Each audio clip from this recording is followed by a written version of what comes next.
sign on the door of Tacos El Guero reads closed. Health officials shutting the restaurant down until further notice after 34 people fell ill last week after eating at an unpermitted food truck. King County says the diners were poisoned by a common foodborne pathogen that came from inadequate refrigeration and improper cooling. If you keep things at the wrong temperature, these toxins can grow.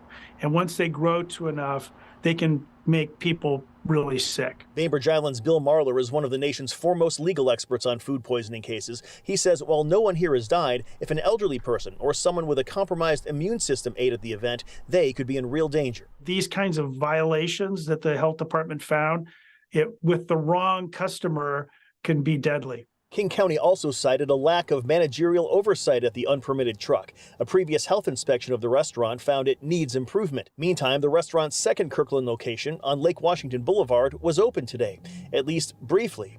We managed to snap this picture before a worker closed it down. Marler says that's not a good sign. If people are sort of skirting the law, they're probably skirting the law in other ways as well. For now, King County says it will revisit the restaurant to determine when and if it can reopen. Environmental health shut them down and make sure they get permitted before they obviously reopen. And if they reopen, they're using good food safety practices. King County says the owner of that restaurant told them today that that second location was only open because it was being cleaned. She says there was no food being served. We've reached out to the owner today for comment and haven't heard back. If there is any good news in all of this is that no one of those 34 folks who got sick has had to be hospitalized. Live in Kirkland, Eric Wilkinson, King 5 News.